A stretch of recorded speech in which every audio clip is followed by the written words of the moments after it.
Students, हमने civics के chapter democracy में डेमोक्रेसी का मीनिंग पढ़ा था कि डेमोक्रेसी क्या होती है, उसके कौन कौन से फीचर्स होते हैं जिसकी वजह से वो ज़रूरत बन गई है आज के वर्ल्ड की, और उसका अर्ली फेज़ क्या था, पहले किस फॉर्म में थी और अभी रीसेंट फेज़ क्या है, अभी किस फॉर्म में है, ये सब हमने पढ़ लिया था। Now the demerits of democracy, यानी कि डेमोक्रेसी के हमने फ़ायदे तो बहुत पढ़ लिए कि उसके क्या कैरेक्टरिस्टिक्स होते हैं, क्यों ज़रूरी होती है। अब उसके कुछ नुकसान भी होते हैं, वो भी देख लेते हैं। There is instability in democracy because leaders change frequently, क्योंकि हर 5 साल में इलेक्शन होते रहते हैं, तो जो लीडर्स होते हैं वो चेंज होते रहते हैं। हर बार नया नेता, ज़्यादातर नया नेता चुना जाता है।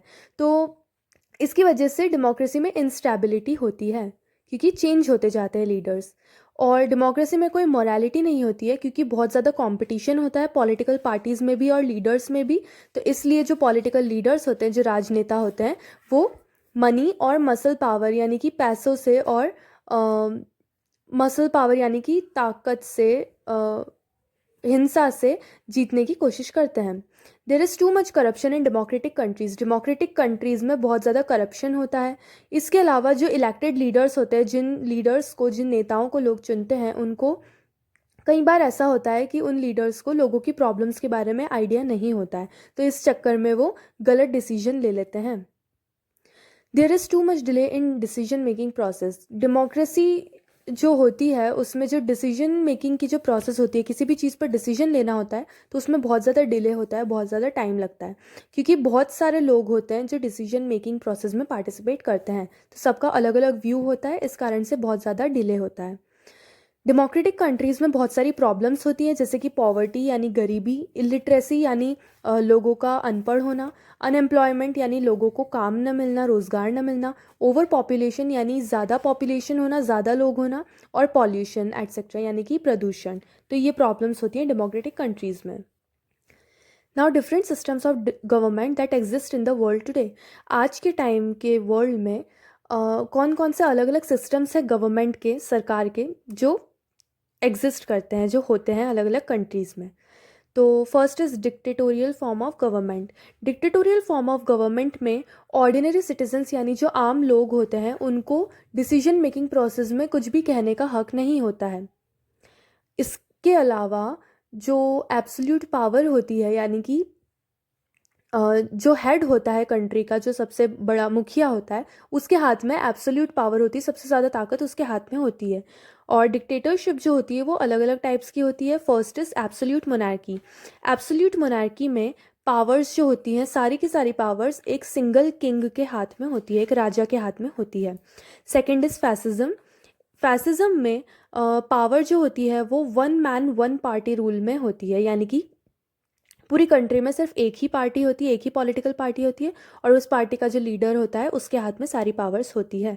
और फैसिज्म जो था वो इटली में 20th सेंचुरी में बहुत ज़्यादा चला था, जिसका हेड था Mussolini. Third is military dictatorship. इस टाइप के डिक्टेटरशिप में पावर्स जो होती है वो मिलिट्री के हेड के हाथों में होती है, यानी जो आर्मी का जो हेड होता है, सबसे बड़ा होता है आर्मी में, उसके हाथ में सारी पावर्स होती है। Now second is democratic government, यानी लोकतांत्रिक सरकार। डेमोक्रेटिक गवर्नमेंट भी अलग अलग टाइप की होती है। First is parliamentary government.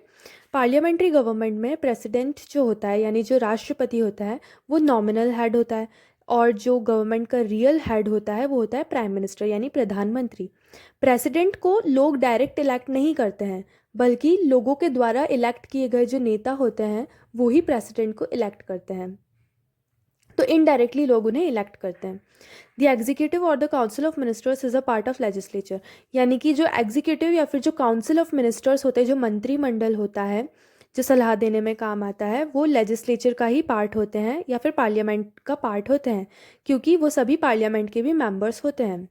Prime minister is the leader of the majority party in the parliament. Parliament में जो भी पार्टी जीतती है, ज़्यादा वोट जिसको मिलते हैं, उसका जो हेड होता है या उसका जो लीडर होता है वो प्राइम मिनिस्टर कहलाता है, उसे प्राइम मिनिस्टर बनाया जाता है।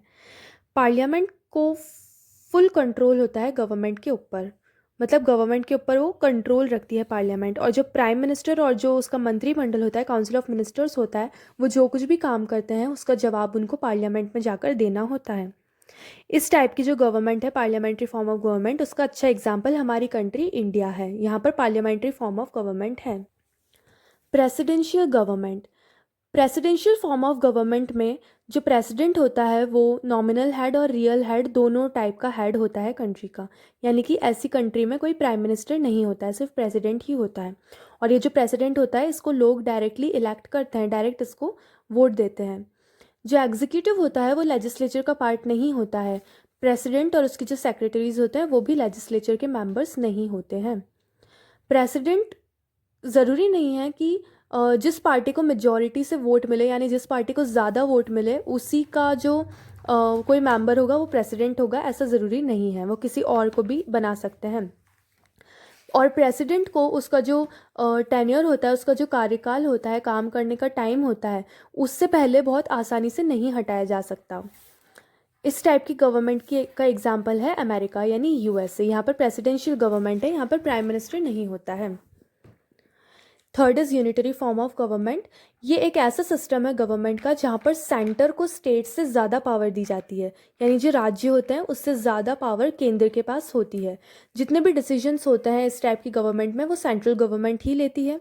और इस टाइप की गवर्नमेंट में कुछ एमरजेंसी प्रोविजंस होते हैं, जो एमरजेंसी के टाइम के लिए कुछ नियम कानून होते हैं जहाँ पर सेंट्रल गवर्नमेंट और स्टेट से सारे के सारे पावर ले सकती है एमरजेंसी के टाइम पे। Fourth is federal form of government. Federal form of government में सेंटर और स्टेट्स के बीच में, यानी केंद्र और राज्य के बीच में क्लियर डिवीजन होता है पावर्स का, यानी दोनों में पावर्स बटी हुई होती है और दोनों के अपने अलग अलग पावर्स होती हैं और अलग अलग काम होते हैं।